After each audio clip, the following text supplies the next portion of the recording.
Sir, आप 2024 का election लड़ रहे हैं, किस मुद्दे को लेकर आप जो है तो इलेक्शन लड़ रहे हो? माननीय संपादक महोदय अजमत पठान, साजिद भाई, मैं आपका शुक्रगुजार हूं कि आपने मुझे इस काबिल समझा कि मैं आपके इंटरव्यू, आपके चैनल पर इंटरव्यू दूं। नामांकन प्रक्रिया जब हमने 18 तारीख से शुरू हुई थी, आज उसका अंतिम दिन था। पूरी प्रक्रिया अच्छे से चली। मैंने इस चुनावी प्रचार के लिए मैंने अपना नामांकन पत्र दाखिल किया था। मुझे कपाट चिन्ह मिला है, प्रचार चिन्ह कपाट है, और मैं जनता के बीच अपने कार्यों को लेकर वोट मांगने के लिए जाऊंगा। प्रचार चिन्ह को लेकर मेरा प्रचार चिन्ह कपाट है। मुझे अपेक्षा है जनता से कि वे मुझे मेरे कार्यों की सराहना करते हुए मुझे कपाट चिन्ह पर मुझे वोट देकर सांसद के रूप में जनता की सेवा करने के लिए सदन में भेजेगी। और मैं आज शपथ ग्रहण करता हूं आपके चैनल पर कि मैं जनता को जो मूलभूत सुविधाएं हैं, जैसा कि स्वास्थ्य, शिक्षा और रोड विकास, ऐसे कई प्रश्न हैं, मैं उस पर जनता के लिए सदन में आवाज़ उठाऊंगा। और मुझे उम्मीद है अल्लाह की ज़ात से कि मेरी आवाज़, मेरे उठाए हुए प्रश्नों पर माननीय सदन इस पर गौर तवज्जो करेगा और मैं औरंगाबाद शहर को एक विकसित शहर के रूप में काम करने के लिए प्रयास करूंगा। मैंने पिछले इंटरव्यू में भी कहा था कि भारत का एकमात्र औरंगाबाद शहर एक ऐतिहासिक पर्यटक स्थल है। मैं पर्यटक स्थलों को बढ़ावा देने के लिए सदनी कार्रवाई के अंदर बात रखूंगा। और इसके लिए जैसे कि आप जानते हैं कि बीबी का मकबरा है, दौलताबाद का किला है, हजरत औरंगजेब रहमतुल्लाह अलैह का जो किला-ए अर्क है, ऐसे कई पर्यटक स्थल है जो पर्यटक विभाग की ओर से, पुरातत्व विभाग की ओर से जो तो इसकी अनदेखी होने की वजह से जो है ये इसके ऊपर जो है तो काम नहीं होता।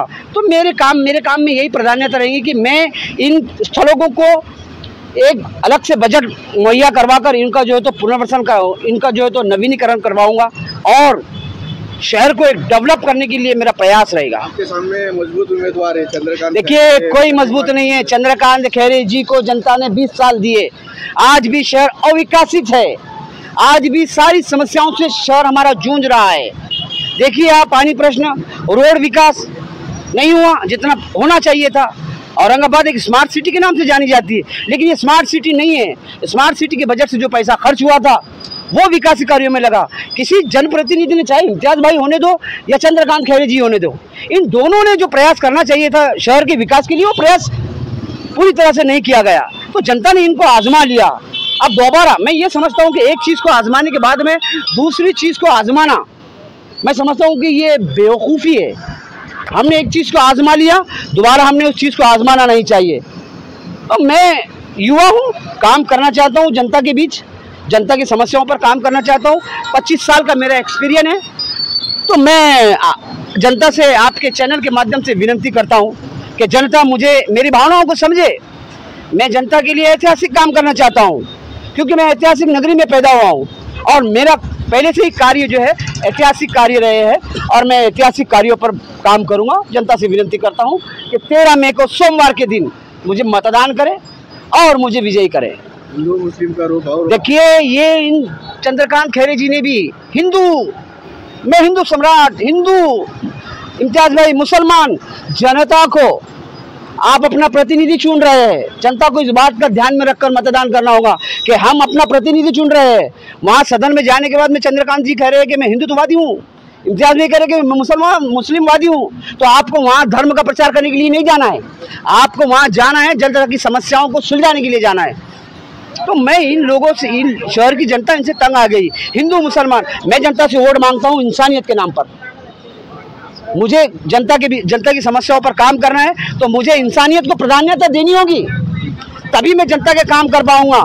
अगर मैं धर्म की, जात की विचारों को रखकर अगर समाज में वोट मांगने जाऊंगा तो यकीन जानिए मैं कभी भी सफल नहीं हो सकता। मुझे सफल होने के लिए इंसान बनना जरूरी है। तो मैं इंसान बनकर धर्म के खिलाफ हूँ।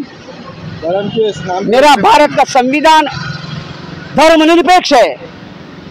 डॉक्टर बाबा साहेब अम्बेडकर ने जो हमारे भारत को संविधान दिया वो धर्मनिरपेक्ष है। यहाँ पर धर्म की बात नहीं चलेगी। जो लोग धर्म, आज आयोग माननीय कलेक्टर महोदय और निवडणूक अधिकारी साहब ने यही कहा कि जो लोग धर्म के आधार पर वोट मांगेंगे वो कानूनी अपराधी है। ये मैं नहीं करा, निवडणूक आयोग का निर्णय है। सबसे पहले आप कौन सा काम करेंगे संसद में? मैंने देखिए बोला हूँ कि मैं घाटी अस्पताल का नवीनीकरण करवाऊंगा। आप देखिए घाटी अस्पताल की कितनी दुर्दशा है। ये मराठवाड़े का एकमात्र अस्पताल है जो गरीब वहाँ से इलाज, जहाँ गरीबों का इलाज होता है। आज देखिए क्या हालात है घाटी अस्पताल के। आप 5 मिनट वहाँ नहीं कर, जजगी वार्ड, प्रस्तुति गृह, आप जाकर देखिए इतनी गंदगी है कि वहाँ 5 मिनट आप नहीं खड़े रह सकते। बाहर एक धर्मशाला है, वहां पर जाकर देखिए एक तरफ कुत्ता सोता है तो एक तरफ इंसान सोता है। ये हालात करके रखे हैं शहर के। विकास आघाड़ी और जो महायुति ने मुस्लिम उम्मीदवार दिया नहीं पूरे दिन। देखिए सारी राजनीति जो है ना हिंदू, मैं वही नीतियों को बदलना चाहता हूँ। मेरे विचारों को आप देखिए।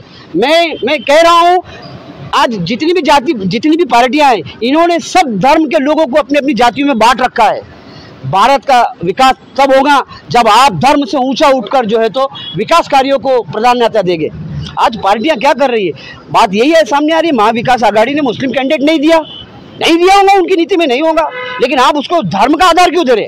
मैं भारत में रहता हूं तो मुझे धर्म से ऊंचा उठकर विचारों को काम करना होगा। मैं ये समझता हूँ।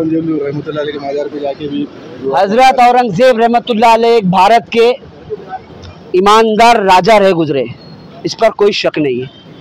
शिवाजी महाराज एक सर्वश्रेष्ठ, अपनी शासनकाल में उन्होंने सभी धर्म के लिए जो तो काम किया। एक राजा जब होता है तो वो अपनी कुर्सी के मुताबिक काम करता है। वहाँ पर हिंदू या मुसलमान नहीं देखा, लेकिन जो अपनी राज की रोटियां सेकते वो लोग आपके दिलों और दिमाग में ये बात डालते हैं कि मैं हिंदू हूँ, मैं मुसलमान हूँ, मैं सिख हूँ, ईसाई हूँ, तो ये आपके दुश्मन है, ये भारत के दुश्मन है।